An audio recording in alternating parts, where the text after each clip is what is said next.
నిజమా మనీషా? నువ్వు పిల్లల్ని తిట్టావా? వాళ్ళతో ఏం మాట్లాడావు? పిల్లల్ని నేనేమంటాను మిత్ర? నైట్ నువ్వు నిద్రపోతుంటే వాళ్ళకి డిస్టర్బ్ చేయొద్దు అని చెప్పాను అంతే. నువ్వు ఆ మాట మాత్రమే అనలేదు మనీషా. అందుకు సాక్ష్యం లక్ష్మి. అసలు ఏం జరిగిందో చెప్పు లక్ష్మి.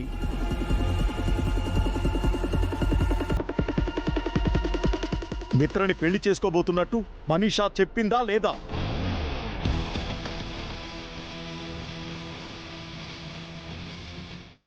అందుకే పిల్లలు హర్ట్ అయి వెళ్ళిపోయారు.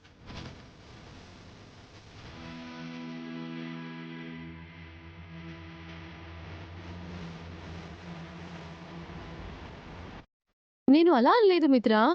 నా విషయంలో నువ్వు ఒక నిర్ణయం తీసుకున్నావని మాత్రమే చెప్పాను. అబద్ధం చెప్పక మనీషా. పిల్లల మనసు గాయపరచొద్దని నీకు రాత్రి చెప్పాను. అంటే పిల్లల్ని నేను ఇంటి నుంచి వెళ్ళగొట్టాను అంటున్నావా లక్ష్మి?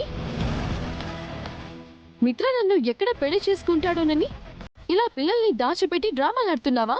డ్రామాలు ఆడాల్సిన అవసరం నాకు లేదు. నాటకాలు ఆడుతుంది నువ్వు.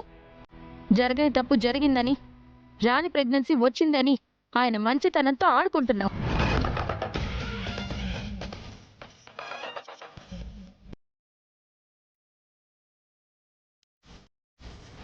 మా మధ్య తప్పు జరగలేదని నీకు తెలుసా? నువ్వు చూసావా? నేను ప్రెగ్నెంట్ అని ఆ రోజు డాక్టర్ చెప్పింది కదా.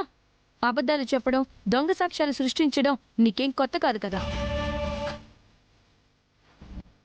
ఏ ఆడపిల్ల తన శీలంపై వేసుకొని నింద నువ్వు వేసుకున్నావు.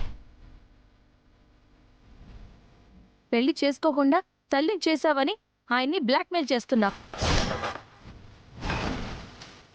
ఇంకెంతగా దిగజారిపోతావు? నన్నే అంత మాట అంటావా? నిన్ను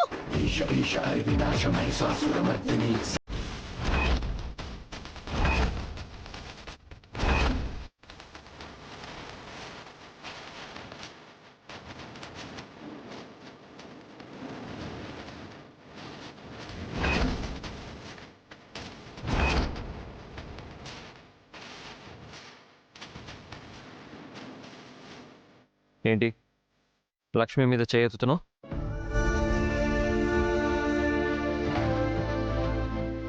ఇంకోసారి రిపీట్ చేయకు.